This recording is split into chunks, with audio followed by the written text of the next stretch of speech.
Hello everyone, and in today's video we'll discuss about the decision-making biases and especially the cognitive biases in investing. And by the end of this video, you will know which are the cognitive biases that you need to be careful for when you're making decisions, especially in investing. And you will have a complete checklist of all of those cognitive biases so that before investing, you can go through and check if any of these biases was present when you make a decision. So let's jump into it. The decision-making biases are divided into two different kinds. One are the cognitive biases, and the other ones are the emotional biases. Cognitive biases arise from faulty reasoning or errors in the information processing that typically affects how we interpret or respond to information. We can reduce these errors by recognizing and correcting them. While the emotional biases that we'll discuss in one of the coming videos results from more the emotional side and impulsive decision making. So it's much more complicated to correct for them because we are not most of the time aware of their occurrence. So it's much better to recognize their existence and adjust our behavior to try to minimize their impact. So let's go through the entire list of the cognitive biases. Of course, guys, if you want to have this PDF for free, you can join the free community that I will put in the description below. And in there, you will have all this information and much more on finance and investing. Just join the community, it's free, and then you will DM me just by saying, please share with me the checklist of the cognitive biases. And I will just do so. Okay, let's continue. So the first of the cognitive biases is the loss aversion bias. And here is where the investor feels losses more acutely than gains, leading to an excessive aversion to lose money. An impact on investing is that an investor can hold onto losing positions longer, waiting to break even rather than allocating to better opportunities. This is something that I also suffer quite a lot. So I'm very risk prone when I'm in down position, but as soon as my position becomes positive, I feel the variations on the price much more than when I'm losing on the position. An example that we can use here is during the 2008 crisis, the investors hold on to their losses, reluctant to realize them, and even when a lot of the assets continue to fall. The second bias is the overconfidence bias. It occurs when an investor overestimates its own abilities or knowledge, often believing they can consistently outperform the market. This can lead to excessive trading, under diversification, and taking on unnecessary risk. In my experience, I do not tend to suffer this much on this bias. Sometimes only when I close a winning position and I see that there is a lot of volatility, it occurred to me to enter and exit a little bit quicker in the market to take advantage of this volatility.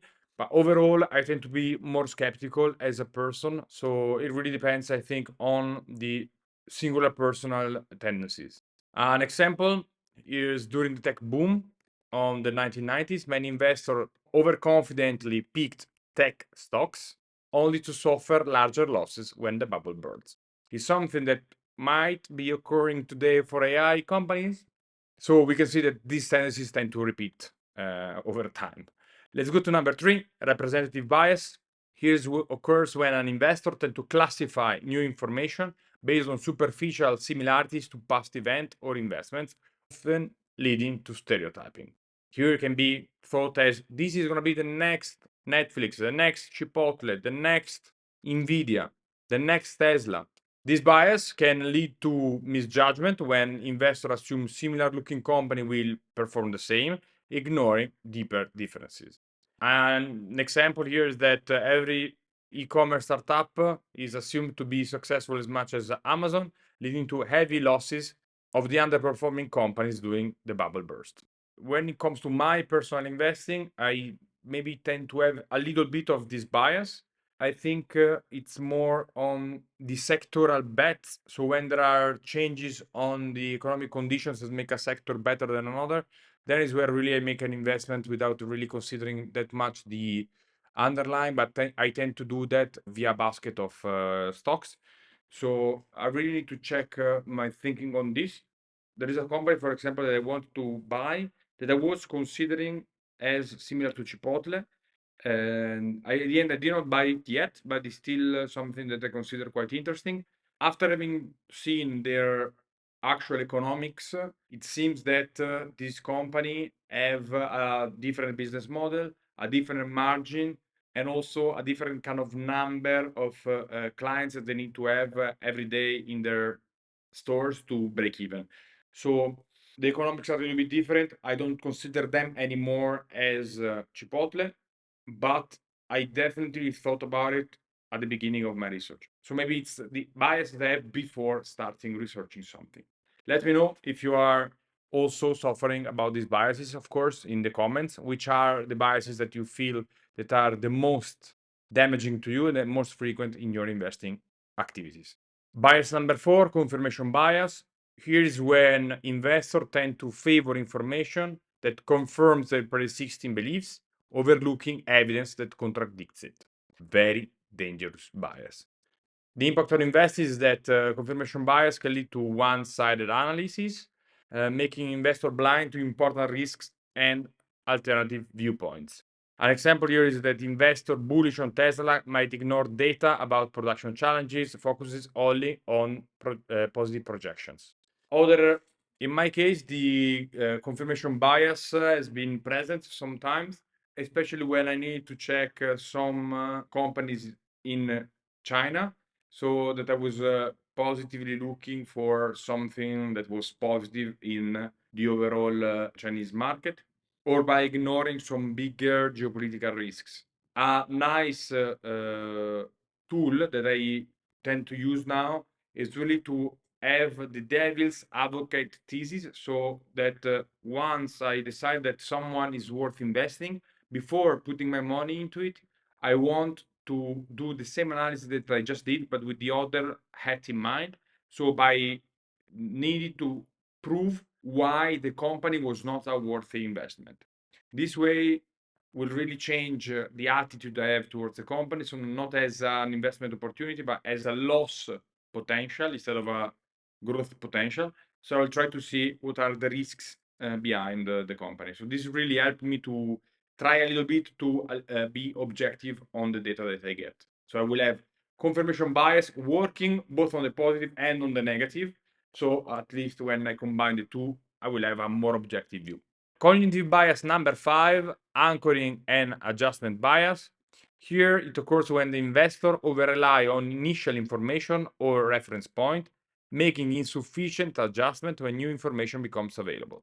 The investor might hold on to outdated valuation, missing market shifts, and more relevant data. The example is that the investor anchored to a stock past high price must be unwilling to sell it at a lower current price, hoping it will recover. So here it's a bias that I'm much more sensible to. I really feel that I really see that in my investing life, this might be one of the strongest bias I have. Not really on the market price, because I tend to enter at the price when the stock fall, but I have a problem when the company is performing well when compared to the previous market price that was lower. So I anchor it at a lower price, and I think about the fact that the company now is expensive, but it's not true. So once I go also in the fundamentals, I tend to over rely on the past data than using the super current data.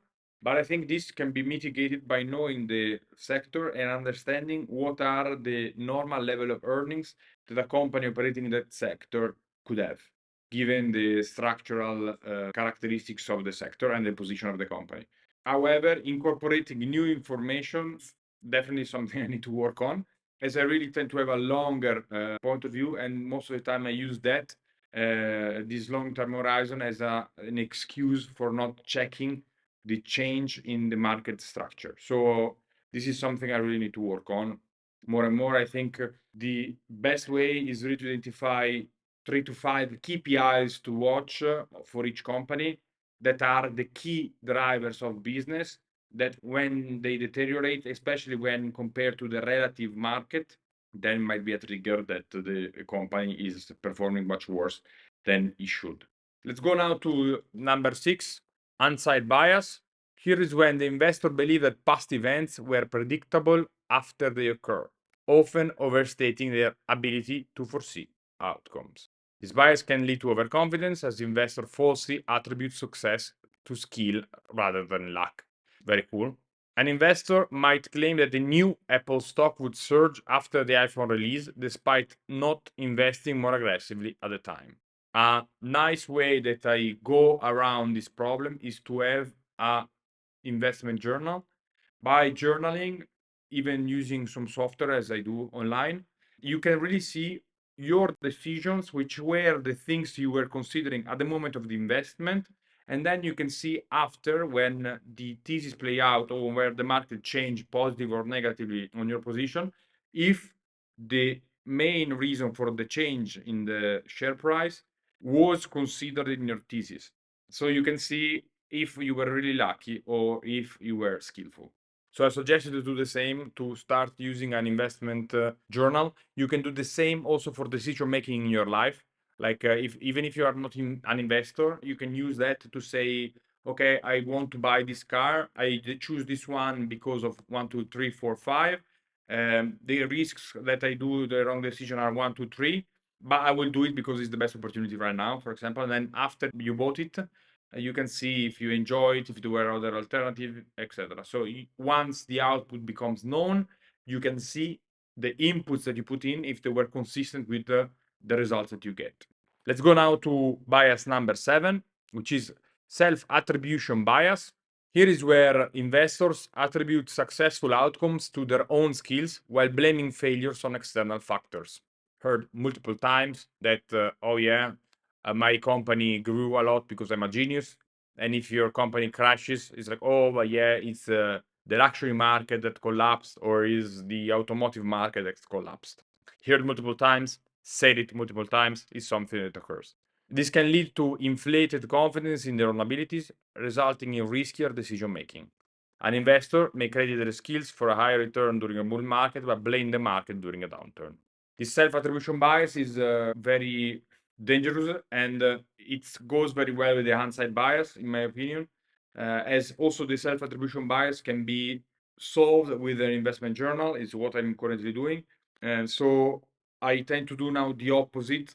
So if the company goes up, it's the market that is positive and it's not me. And if it goes down, it's me that I did not identify the risk.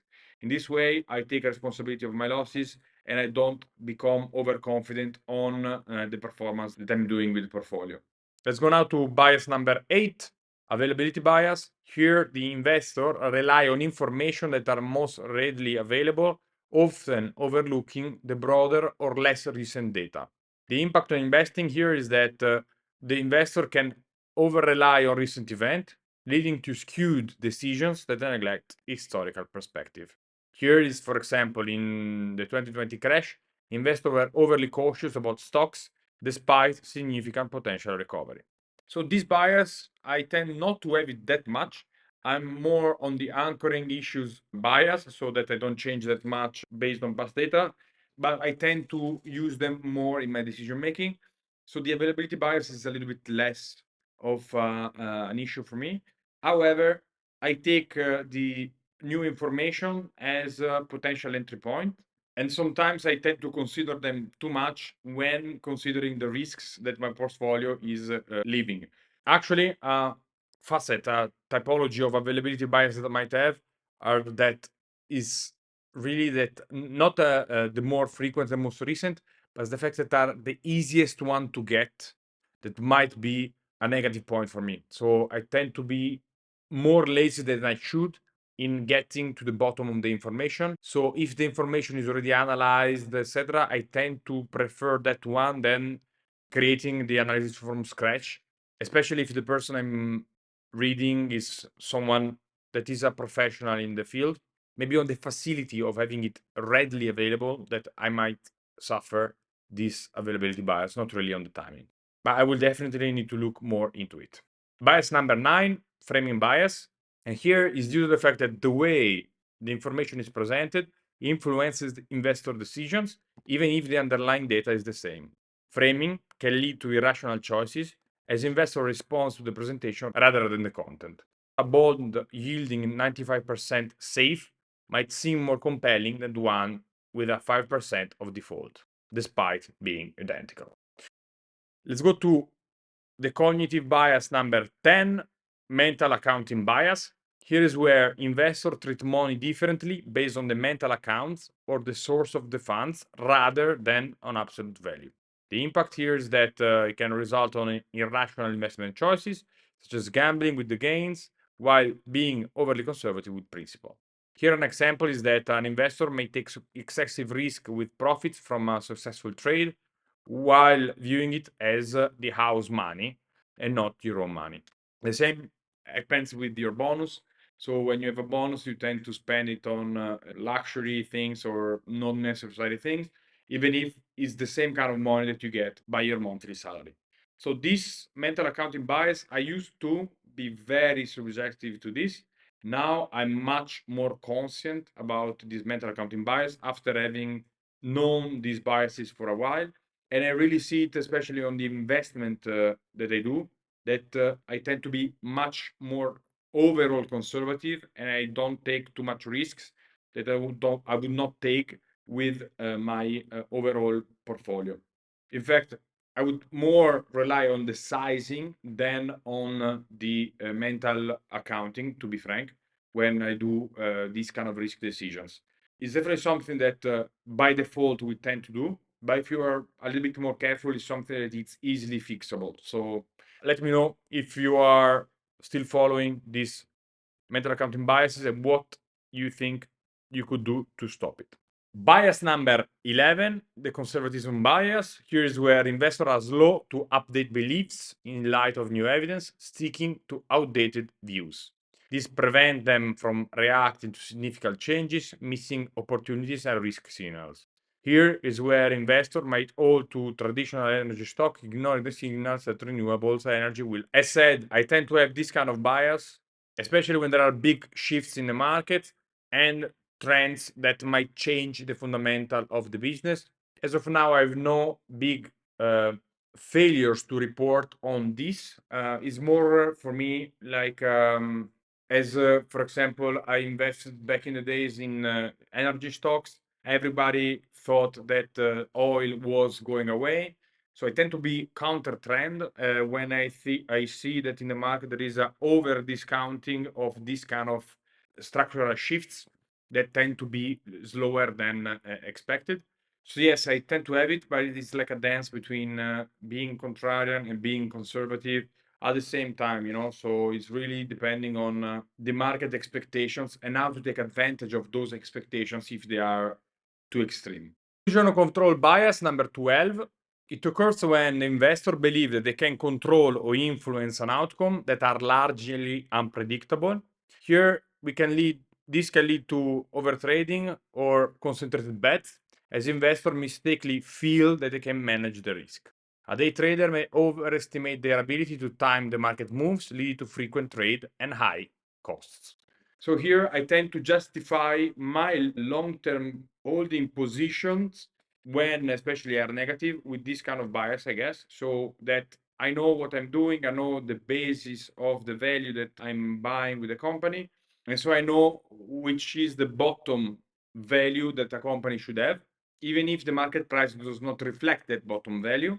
And I tend to use that as something that gives me the illusion of control, probably. But I tend not to overtrade too much because I really don't know where the next ticker will be. And using technicals to try to get daily wins is not my typical investment strategy. I might use technicals to know when to enter in a position and taking advantage of a soft price. But the fundamentals for me are still the key drivers. So let's go now to the penultimate bias, the recency bias, and after we will have the business neglect, and then we will finish this long list of biases. So the recency bias is where the investor give undue weight to recent events, assuming that current trends will continue indefinitely. This can lead to short-term thinking or poor portfolio adjustments, ignoring long-term data. Here an example is that after a surge in a particular sector, investor might overweight it or missing the risk of overvaluation. It is a typical bias you can see in the market, is a typical trend that you can see. That's also why investing according to trend by following the technical analysis might be profitable, just because there are these kind of biases that are occurring in the human mind. In my opinion, I tend to be the opposite, really. So I don't feel the bite of this bias that much. But guys, if you are heavily invested in Nvidia or Tesla, I guess you might be suffering from this bias. And finally, the final cognitive bias of this long list is the base rate neglect. Very interesting bias is where investors ignore the base rate or the general probability of an outcome when making a decision, focusing on anecdotal evidence. What does it mean, anecdotal evidence? Is the evidence of a single stock or a single event instead of the entire probability distribution. This bias can lead to unrealistic expectations and poor assessment of the likely outcomes. An example is that an investor might assume that every tech startup will achieve massive success, overlooking the low base rate of startup survival. Here, this bias tends to occur when we have, especially immediate data and highly visible data that are only circumstantial.